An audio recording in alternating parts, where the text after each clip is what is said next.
আসসালামু আলাইকুম ওরহমতুল্লাহি ওবরকাতু। ইসলামী বিশ্বাস অনুসারে কিয়ামতের পূর্বে দাজ্জালের আগমন একটি গুরুত্বপূর্ণ ঘটনা। তার আগমনের সাথে সম্পর্কিত হাদিসগুলো মুসলিম সমাজে ব্যাপকভাবে আলোচিত এবং গবেষিত হয়েছে। দাজ্জালের আগমন একটি বড় পরীক্ষা হিসেবে বিবেচিত, যা মুসলিম উম্মার জন্য এক কঠিন পরিস্থিতি তৈরি করবে। ইসলামের সূচনা থেকে আজ পর্যন্ত বহু মনীষী, আলেম ও গবেষক তার প্রকৃত পরিচয়, উদ্দেশ্য এবং আগমনের প্রক্রিয়া নিয়ে আলোচনা করেছেন। দাজ্জালের পরিচয়। দাজ্জাল একটি আরবি শব্দ যার অর্থ প্রতারণাকারী বা মিথ্যাবাদী। ইসলামে তাকে একটি বড় পরীক্ষার প্রতিনিধি হিসেবে চিহ্নিত করা হয়েছে, যার আগমন মানুষকে ঈমান ও বিশ্বাসের পরীক্ষা দেবে। দাজ্জালের আবির্ভাবের পূর্বে পৃথিবী জুড়ে একটি বিশাল অরাজকতা, বিপর্যয় ও নৈরাজ্য সৃষ্টি হবে। তার আবির্ভাবের পর মানবতার জন্য সবচেয়ে বড় বিপদ হিসেবে বিবেচিত হবে। দাজ্জালের বিশেষত্ব তার এক চোখ থাকা, যেটি মন্দিরের মতো বৃত্তাকার এবং অন্ধ। এ কারণেই তাকে আল মাসিহুদ দাজ্জাল বা একচোখী মিথ্যাবাদী বলা হয়। তার আগমন মানে পৃথিবী জুড়ে এক কঠিন পরীক্ষা এবং সংকটের সূচনা। ইসলামী ধর্মগ্রন্থ কুরআন ও হাদিসে তার আগমনের পূর্বাভাস দেওয়া হয়েছে। দাজ্জালের আগমনের পূর্বে পরিস্থিতি। হাদিসে বর্ণিত আছে যে দাজ্জালের আগমনের পূর্বে পৃথিবী ব্যাপক সংকট ও দারিদ্র্যের মধ্যে পতিত হবে। বিশেষ করে খাদ্য ও পানি সংকট বৃদ্ধি পাবে। পৃথিবী জুড়ে যুদ্ধ, অস্থিরতা ও সামাজিক অশান্তি থাকবে। মানুষ একে অপরের সাথে বিশ্বাস হারাবে, সামাজিক বন্ধন দুর্বল হয়ে পড়বে।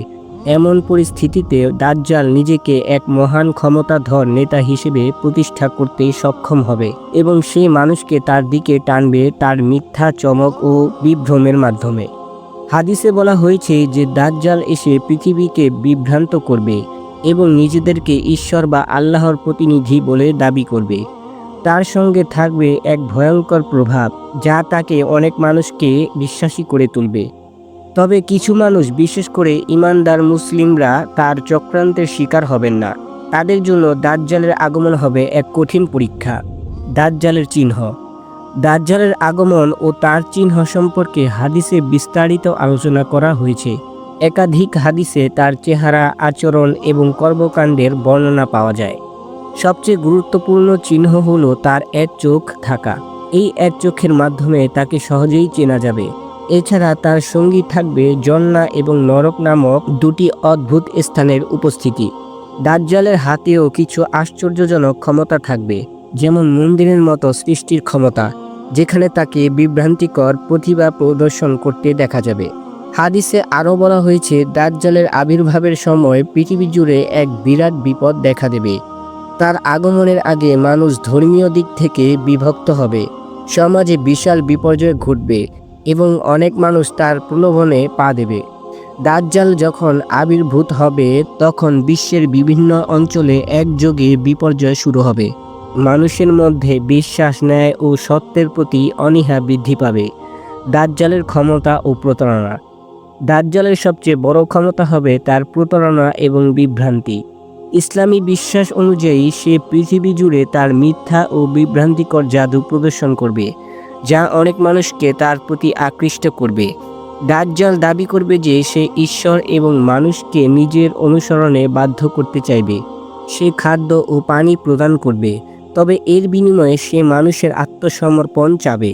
তার ক্ষমতা মানুষকে অন্ধকারে ফেলতে পারে, কিন্তু ঈমানদার মুসলিমরা তাকে চিনতে পারবে এবং তার প্রলোভনে পড়বে না। ঈসা আলাইহিস সালামের আগমন। ইসলামী বিশ্বাসে দাজ্জালের আবির্ভাবের পর একজন মহিমান্বিত ব্যক্তি আসবেন, যাকে মুসলিমরা ঈসা আলাইহিস সালাম হিসেবে জানেন। ঈসা আলাইহিস সালাম পৃথিবীতে ফিরে আসবেন এবং দাজ্জালকে পরাজিত করবেন। এই ঘটনা ইসলামী আধ্যাত্মিক চেতনার জন্য অত্যন্ত গুরুত্বপূর্ণ। ঈসা আলাইহিস সালাম তার আগমনের মাধ্যমে দাজ্জালের প্রতারণা ও জুলুমের বিরুদ্ধে প্রতিরোধ গড়ে তুলবেন। এরপর ঈসা আলাইহিস সালাম সত্য ও ন্যায় প্রতিষ্ঠা করবেন এবং দুনিয়ায় শান্তি ফিরিয়ে আনবেন। দাজ্জালের যুদ্ধ এবং পরাজয়। দাজ্জালের পরাজয়ের সময় আসবে যখন ঈসা আলাইহিস সালাম তাকে হত্যা করবেন। এই যুদ্ধ এবং ঈসা আলাইহিস সালামের বিজয় কিয়ামতের এক গুরুত্বপূর্ণ মুহূর্ত হিসেবে গণ্য করা হয়। দাজ্জালের পরাজয়ের মাধ্যমে পৃথিবী থেকে তার সকল প্রভাব ও প্রতারণা নির্মূল হবে এবং ঈমানদার মুসলিমরা সঠিক পথ অনুসরণ করবে। দাজ্জালের আগমন কিয়ামতের পূর্বে একটি বিশাল পরীক্ষা ও সংকটের প্রতীক হিসেবে ইসলামী বিশ্বাসে চিহ্নিত। তার আগমন, তার ক্ষমতা এবং তার প্রতারণার সময় পৃথিবী জুড়ে বিশাল অরাজকতা সৃষ্টি হবে। তবে মুসলিমরা তার মিথ্যা এবং প্রতারণা থেকে বাঁচার জন্য আল্লাহর সাহায্য কামনা করবে এবং ঈমানের শক্তির মাধ্যমে তার বিপদ থেকে মুক্তি পাবে। এটি একটি শক্তিশালী ধর্মীয় শিক্ষা প্রদান করে, যা প্রতিটি মুসলিমের জন্য প্রাসঙ্গিক যে তারা কিভাবে তার চক্রান্তের মোকাবিলা করবে এবং ঈমানদার অবস্থানে থাকবে।